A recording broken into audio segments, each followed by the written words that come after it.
TTL Computer 2. Today we're going to be doing a rudimentary test of our new serial card, and I've already posted the patch diagram on our community pages, so you could have a look at that to see how we have this wired up. But essentially we have our address high and low nibbles are wired into our address switch here. We have the lowest nibble of the address is wired into this switch here, and then we have our 8-bit data bus is wired into this switch here. And then we have our first button is our write signal, and our second button is the U clock signal. So what we have set up on our switches is we have 2-8, and that's 2-8 for address 2080.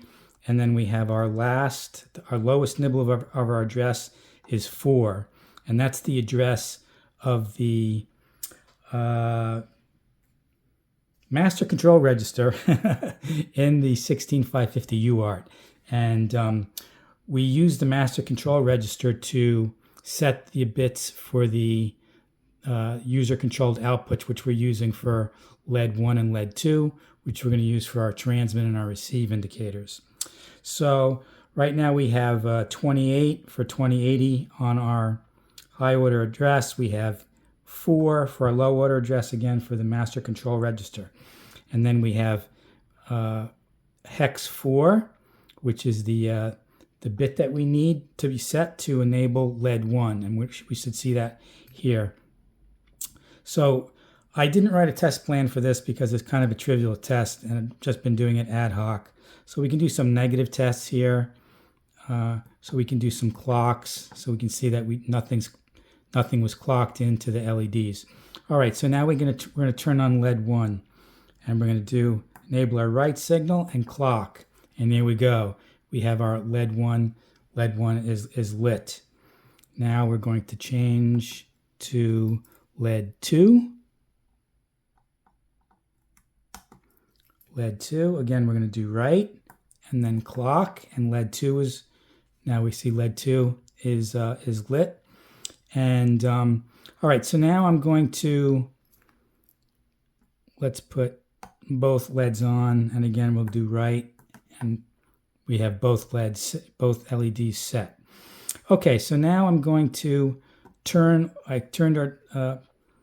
put out 0 on our data bus, and I'm going to change the low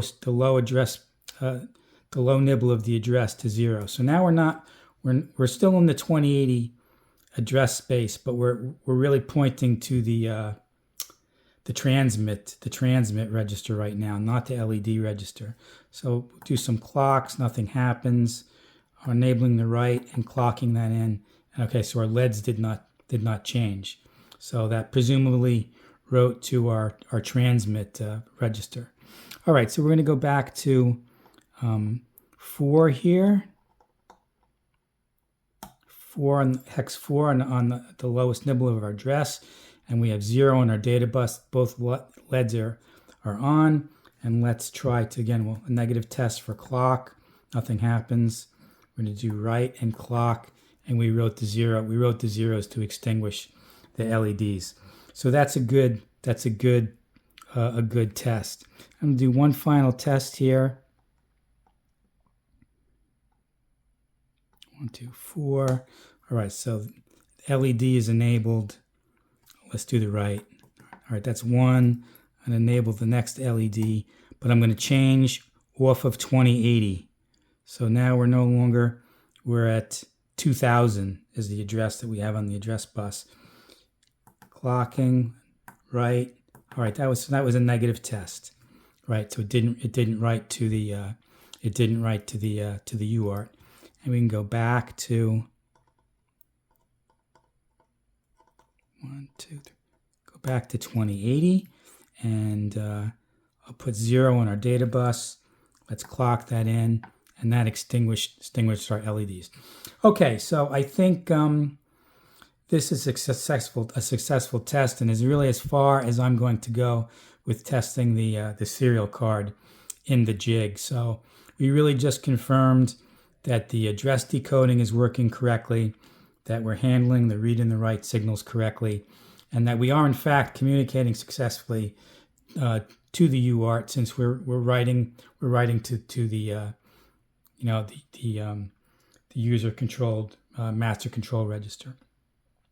So based on this as a successful test, our next stop is going to be to get our card into TTL Computer 2, and then we're going to be running the serial test program.